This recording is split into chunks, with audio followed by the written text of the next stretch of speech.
Olá, amados, tudo bem? A paz do Senhor Jesus Cristo, meu nome é Maria Clécia e hoje eu gostaria de deixar uma mensagem para você. Uma mensagem bíblica, porque eu creio, acredito na palavra do Senhor. Ela tem poder para nos mudar, nos moldar, nos transformar, nos abençoar, nos libertar, nos curar, nos abençoar. Ela tem poder, basta que decidamos viver conforme a palavra do Senhor. Sábio você será, sábio eu serei. Amém? Olha só, eu queria ler para vocês 2 Reis, capítulo 13, a partir do 16, a partir do 15. Eliseu aqui, ele fica enfermo, e aí ele manda chamar ali o rei, e aí ele pega e fala assim, olha, pro rei.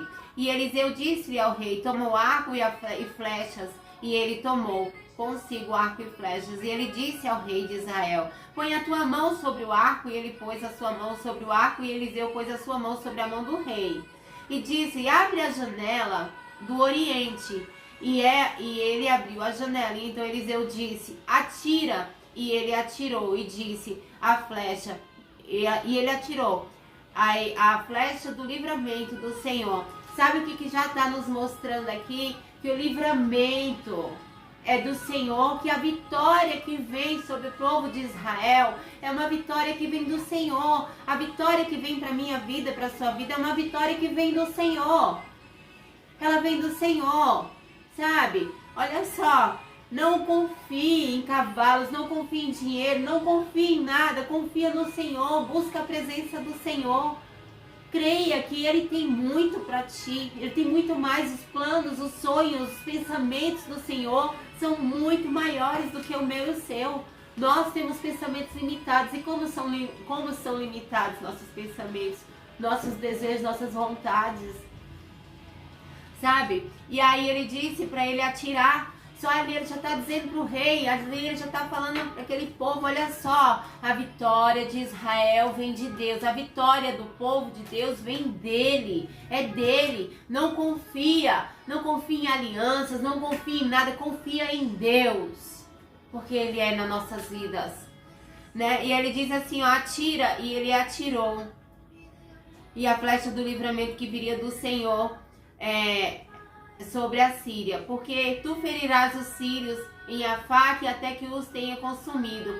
E ele disse ao rei de Israel, fere a terra, e ele feriu 3 vezes e cessou. Sabe o que acontece? Olha só, e ele feriu e cessou, e o homem de Deus ficou irado com ele e disse, tu deverias ter ferido a terra 5 vezes, 5 ou 6 vezes, até ter consumido, posto agora que tu ferirás a Síria não mais que 3 vezes. Sabe o que ele estava falando para ele fazer aqui? Para ele ser ousado, para ele ferir, não é 3 vezes, mas para ele ferir 5 ou 6 vezes.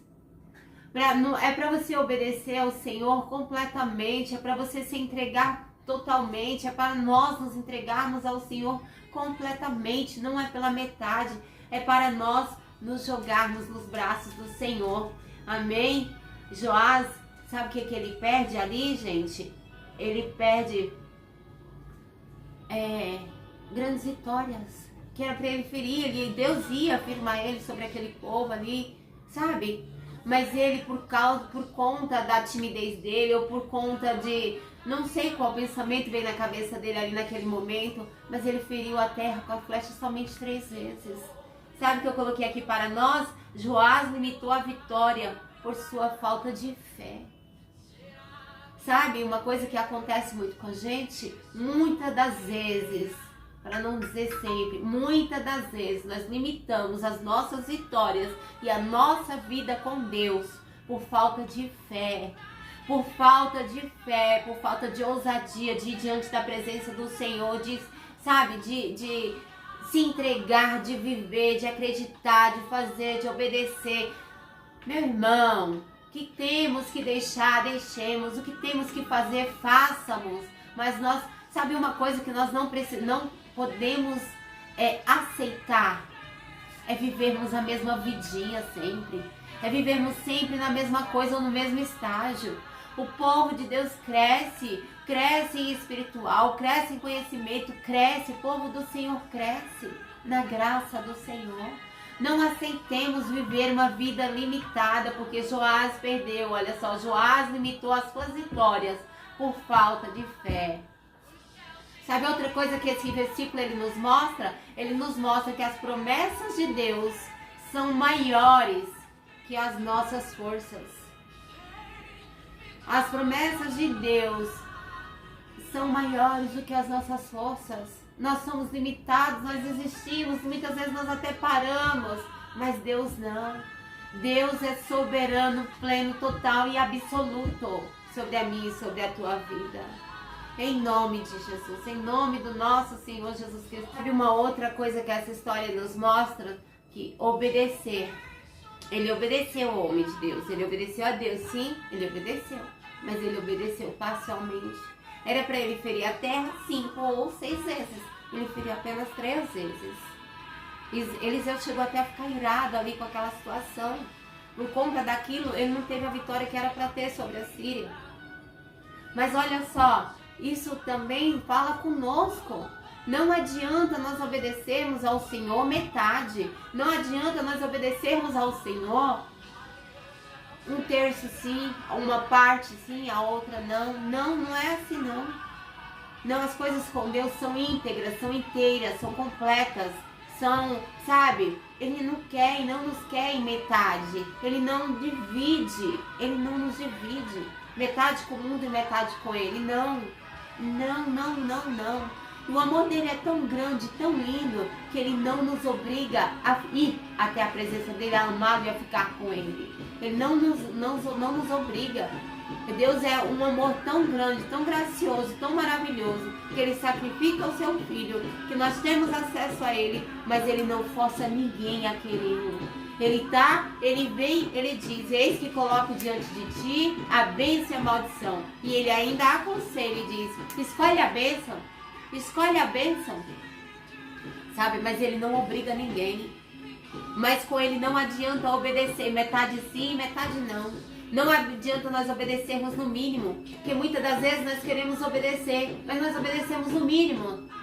Ah, Senhor, eu estou te obedecendo, ó. O mínimo que nós estamos fazendo, o mínimo, sabe? Não, vamos para algo mais profundo. Eu queria te convidar para ir para algo mais profundo no Senhor nessa noite. Te convidar para avançar no reino do Senhor. Te convidar para se entregar totalmente, ter uma vida totalmente de obediência ao Senhor. Porque Ele é bom. Porque a palavra dele é boa. Porque o Senhor nos ajuda. Olha só. Sabe, queridos, quer ver uma outra coisa que aqui está nos ensinando? Que nós precisamos ter uma vida espiritual, uma vida de oração, um pedir para Deus para que nós andemos, para que nós possamos, que nós consigamos andar nos seus caminhos, um caminho reto, um caminho alinhado, um caminho sempre guiado por Ele, pela sua presença. Amém? Sabe outra coisa que nós vemos aqui também? Na vida nós nos empenhamos. Talvez, ou muitas vezes, até com excelência para muitas coisas. Mas quando é para a palavra do Senhor, mas quando é para servir ao Senhor, mas quando é algo assim, não colocamos aquela dedicação toda. Não fazemos o nosso melhor, até fazemos, mas não o nosso melhor. Às vezes dedicamos a nossa excelência a coisas e pessoas que nem merece, enquanto o nosso Deus merece. A propósito, quantas vezes você disse hoje, acredito que para alguém você já disse que amava hoje. Você já deve ter dito, ou ter até pensado: ah, eu te amo. Ah, te amo. Para minha filha: ai, minha filha, eu te amo. Esté, eu te amo. Tô sempre dizendo para ela. Mas e para Deus? E para Deus, quantas vezes? Eu me pergunto e me questiono muito isso. Mas e para Deus? Quantas vezes ao dia você diz que o ama? Quantas vezes ao dia você diz a Jesus que o ama? Que a presença dele é tudo. Que sem a presença dele você não pode viver. Que a presença dele venha sobre você, sobre nós. Que a presença que nós te queremos, Senhor. Que nós precisamos, dependemos do Senhor. Vamos orar em cima disso. Meu Pai amado, nos ajuda, Senhor. Nos ajuda a nos aproximarmos, a chegarmos mais e mais ao Senhor. Nos ajuda, Senhor, a nos entregarmos, a deixarmos todas as crenças, tudo aquilo que é contrário ao Senhor, Pai. Só tem vida no Senhor. No mundo nós podemos fazer muitas coisas, Senhor, mas nada vale a pena se o Senhor não estiver junto, Senhor. Se o Senhor não estiver conosco, se o Senhor não estiver nos direcionando, Pai. Construir, conquistar carro, casas, isso aqui. Senhor, tudo vai ficar aqui. O Senhor, a tua presença, o teu reino, a vida eterna é muito mais importante, Senhor. Muitas das vezes as coisas da vida estão aí para nos mostrar que tudo aqui é muito temporário. Que tudo aqui é muito temporário. Mas tem um caminho para a vida eterna. E o caminho é estreito, e o caminho é Jesus. Mas é um caminho estreito, mas ele é coberto por uma graça, ele é coberto por um amor, ele é coberto, é um caminho assim de um amor tão perfeito, tão lindo esse amor. É o amor do Senhor Jesus Cristo para conosco, é um amor que preenche, sabe? Quando você for preenchido por Deus, ou quando você for preenchido pelo Espírito Santo, você vai ver que tudo na sua vida vem para agregar. Mas o seu primeiro lugar é um lugar em Deus, em Jesus Cristo, é um lugar no Senhor. E o resto é agregar. Por quê? Porque você é preenchida por Deus. Amém? Sejam todos abençoados em nome de Jesus.